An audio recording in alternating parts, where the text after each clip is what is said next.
देखो, हमें अपना पक्ष जोर करना है। प्रभु की तरफ से कभी चूक नहीं होगी, क्योंकि वो सच्चिदानंद है, अहेतुकी कृपालु है। चूक हमारी तरफ से होती है, उनकी तरफ से नहीं।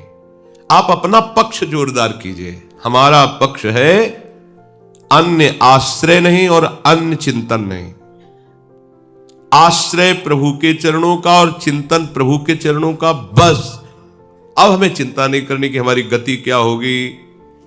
हमारे हृदय में तो अभी विकार है, स्थिति तो है नहीं, ये नहीं। श्री भगवान गीता जी में कि योगारूढ़ उपासक को सा निश्चयेन योक्तव्यो योगो निर्विण्ण चेतसा। जो इस चाहे ज्ञान योग का उपासक हो, भक्ति योग का उपासक हो, कर्म योग का उपासक हो, सब उपास्य देव सबके एक ही है। ज्ञानी जिसे ब्रह्म कहते हैं, योगी जिसे परमात्मा कहते हैं, भक्त जिन्हें भगवान कहते हैं, प्रेमी जन जिसे अपने लाड़िले कहते हैं, वो एक ही है, सौ दो सौ नहीं। उनके नाम अनंत है, उनके रूप अनंत है, उनकी लीला अनंत है। उस अनंत की महिमा अनंत है, उनके भक्त भी अनंत है।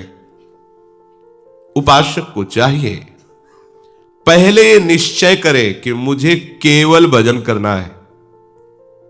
इसका फल क्या हुआ, इसका परिवर्तन हमारे हृदय का तो नहीं हो रहा, हमारी मांगी हुई वस्तुएं नहीं मिल रही, हमारी चाही हुई स्थिति नहीं आ रही। देखो, प्रभु का नाम सत्य है, प्रभु का मार्ग सत्य है और प्रभु भी सत्य है। संशय की किसी भी तरह से कोई गुंजाइश नहीं है। एक श्री विद्यारण्य नाम के बड़े महापुरुष हुए हैं, कई बार सत्संग में सुनाया है। मां गायत्री सर्व सामर्थ्यशाली है, जो भी कुछ भी सब वो देने में समर्थ है। श्री कृष्ण स्वरूपा ही हैं गायत्री जी। ब्राह्मण के घर में जन्म हुआ था, यज्ञोपवीत हुआ, खाने के लिए भी व्यवस्था नहीं थी, तो विचार किया अब गायत्री का अनुष्ठान करके हम धन की प्राप्ति करेंगे। 24 लाख का एक पुरस्चरण होता है, 23 पुरस्चरण किए। बाल्यावस्था से वृद्धावस्था की तरफ गति हो रही, जप करते हुए गायत्री के, लेकिन कोई फर्क नहीं पड़ा, परिस्थिति बिल्कुल नहीं सुधरी। उन्होंने विचार किया कि क्या मां गायत्री के मंत्र में इतनी सामर्थ्य नहीं कि हमें अर्थ दे सकते। बचपन से अभी तक इतने पुरस्चरण किए, लेकिन हमारी कामना की पूर्ति नहीं हुई कि अर्थ मिल जाता। अब जिनके लिए अर्थ चाहिए वो माता पिता पधार गए, तो फिर अब अर्थ की क्या जरूरत।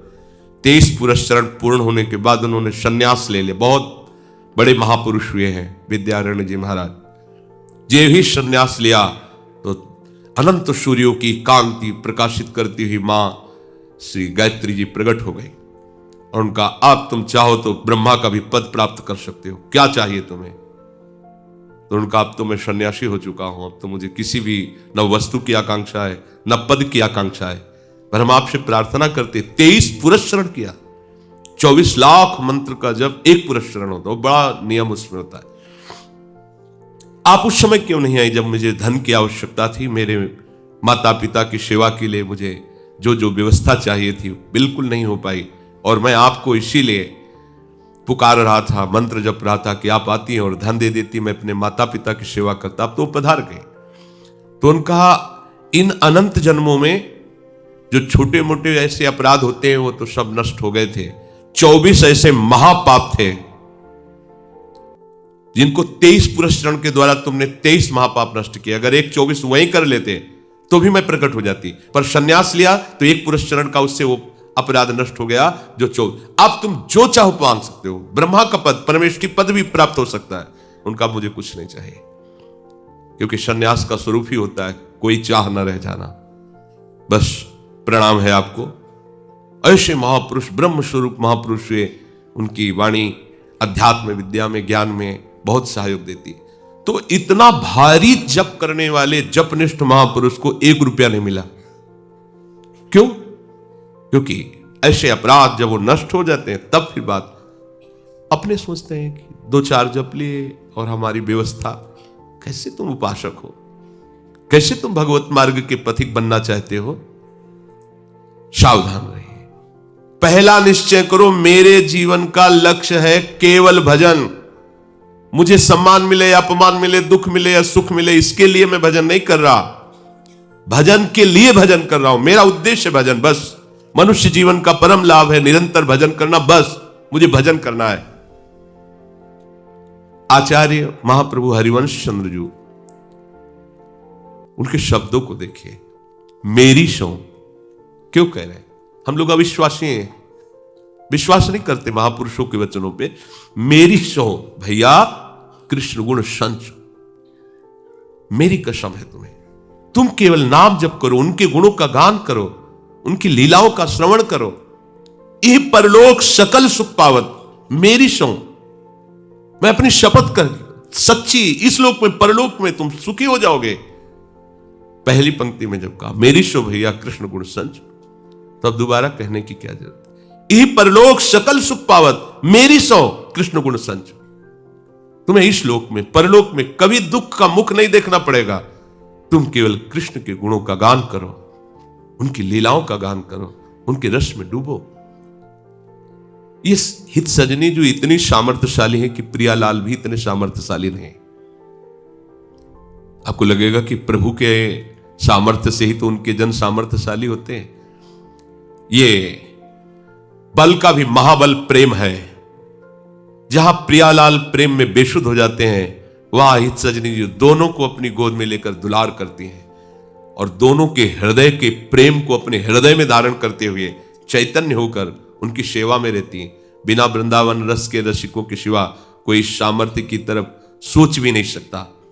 जिनकी एक अंग कांति की झलक पाकर बड़े बड़े महापुरुष जो ईश्वर कोटि के हैं वो बेसुध हो जाते हैं। वो प्रभु हमारी प्यारी जू की मंद मुस्कान पर मूर्छित होने लगते हैं। वो प्यारी जू के लावण्य में, प्यारी जू के प्रेम में ऐसे युगल को दुलार कर रही, ऐसे युगल को जहां प्रियाजू कुछ शुद्ध नहीं है, वो कह रहे मैं प्रीतम हूं, प्रीतम कह रहे हैं कि मैं प्रिया हूं। श्याम रंग श्यामा रंगी, श्यामा के रंग श्याम, ऐसे बेशुद्ध प्रेम में डूबे हुए युगल सरकार को अत्यंत सावधानी पूर्वक दुलार कर रही है, सेवा में पगी हैं हित सजनी जू। वो कह रहे मेरी सो, उनके अधीन है अखिल कोटि ब्रह्मांडों के स्वामी। वो कह रहे हैं मेरी सो कृष्ण गुण संचु, इह परलोक सकल सुख पावत। काहे को तुम चिंता करते हो? तुम तो केवल चिंतन करो, तुम्हें मांग नहीं रखनी। ये हमारे प्रभु कोई अज्ञानी है कि नहीं जानते हैं कि तुम्हें क्या चाहिए? अगर वो नहीं दे रहे तो तुम्हें नहीं चाहिए, अगर वो दे देंगे तो तुम्हारी दुर्गति हो जाएगी, फंस जाओगे। वो तुम्हें और हो सकता है कड़ुआ परिस्थिति दे जिससे तुम वहां से हटो और पहुंचो उन करुणा वरुणालय के सुख में जहां किंचन मात्र दुख का प्रवेश ही नहीं है। वो देना चाहते महासुख और तुम मांग रहे हो दुख। दुखालय की कोई भी वस्तु सुखमयी नहीं है। इस संसार की वस्तु भगवान ऐसे नहीं दे देते, अपने जनों को बहुत दुलार करते हैं। इसलिए आपको लगेगा मैं 10 वर्ष से साधन भजन कर रहा हूं, मेरी परिस्थिति तो बिगड़ती चली जा रही, बढ़िया हो रहा है। अगर ये संसार सजेगा तो भजन रुकेगा और संसार उजड़ेगा हमारे हृदय से तो निकुंज का प्रादुर्भाव हो जाएगा। हम अज्ञानी जीव हैं, प्रभु थोड़ी अज्ञानी है। उनके पास कोई कमी है क्या? अनंत ब्रह्मांड एक क्षण में प्रकट हो गए, तो हमें अगर कुछ दे देंगे तो उनको घाटा पड़ जाएगा क्या? घाटा तुम्हें हो जाएगा। जिनके पास वैभव है उनको फुर्सत नहीं एक बार भी रामकृष्ण हरि बोलने की, तो क्या होगा? मरने के बाद सब यहीं रह जाएगा और जो उनके द्वारा सुकृत या दुष्कृत हुए उनका भोग लोक लोकांतरों में भोगते रहेंगे। चक्र तो नहीं टूटा ना। और भारी विपत्ति और कोई सहयोगी नहीं, तब पुकार आती हे हरि आपके सिवा कोई नहीं। तू परम दयालु है, अगर हमें नहीं देते तो हमारे ऊपर परम कृपा है उनकी, पर हम समझ नहीं पाते। पर सच्चा उपासक वही है, लेने देने वाली बात छोड़कर आश्रित हो जाओ और अपना उद्देश्य केवल भजन। मेरे को तो केवल भजन करना है, भजन के लिए भजन करना है। समझिए, अगर हम ये भी बात रखेंगे कि भगवत दर्शन के लिए भजन करना है तो साल 2 साल 4 साल में लगेगा, अभी तो आए नहीं, तो भजन में अरुचि हो जाएगी। नहीं, भजन के लिए भजन करना है। नाम प्रताप नाम फल लो, श्री हरिवंश नाम नित कहो, नाम प्रताप नाम फल कहो। हमें निरंतर नाम जपते हुए यही मांगना है कि ये नाम ही हमारा जीवन हो जाए, नाम में ऐसी प्रीति हो जाए, हमें और कुछ नहीं चाहिए। जब नाम हमारे हृदय में, तो बकाया क्या रह जाएगा। पर भजन की पद्धति यही, भजन को पकड़ो। ऐसा एक निश्चय बिरले ही उपासक के हृदय में होता है। ऐसा निश्चय करने पर त्रिभुवन का कोई भी प्रलोभन उसे भ्रष्ट नहीं कर सकता। ध्यान दीजिए, हमें भजन के लिए भजन करना है। ये भजन कर रहे हो, दिनचर्या करो, इसका फल क्या है? यही दिनचर्या में हमारा अनुराग हो जाए, हम इसके बिना जी ना पावे, बस यही चाहिए। फिर देखो क्या रंग आता है। संसार का कोई भी सुखद प्रलोभन उस उपासक को भ्रष्ट नहीं कर सकता। भ्रष्ट करने का मतलब भगवत चिंतन नहीं छुड़ा सकता। और कितना भी भयंकर महान विपत्ति आ जाए, उसे विचलित नहीं कर सकती, जिसने ये निश्चय कर लिया है कि भजन के लिए भजन करना है। पकड़ो, भजन के लिए भजन करना है। हमारा भजन भजन के लिए है। रात दिन हम भजन में डूबे रहे, इससे बड़ी हमें कोई कृपा नहीं, इससे बड़ी कोई सिद्धि नहीं, इससे बड़ा कोई लाभ नहीं। ये अपने हृदय में बैठा लिए। हमारा भजन न छूटे, चाहे कितना भी संसार का सुख हमें घेर ले, हमारा भजन न छूटे, चाहे संसार का कितना भी विपत्ति दुख घेर ले। यह है स्थिति।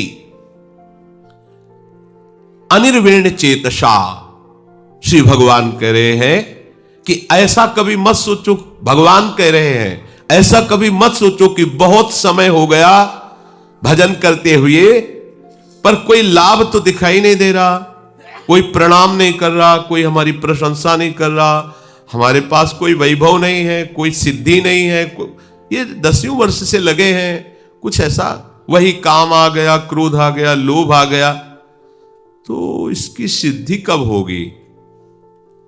क्या करें? ये उकताया हुआ स्वभाव, ये संशय वृत्ति, ये विपरीत भावना भगवत मार्ग में ठीक नहीं है। जल्दी क्यों? जल्दी हमारा और कोई काम, राधा राधा राधा राधा, हमें यही कहना है। अरे हमें क्या कहना है? हमारे आराध्य देव यही कहते हैं। भाई भजन का फल सिद्ध अवस्था में उपासक को क्या मिलता है? शरीर संसार की विस्मृति हो गई, आराध्य देव की स्मृति में डूबा हुआ, इसी का भाव सिद्ध कहा जाता है। जिनको सिद्ध करना है उन आराध्य देव को देखो।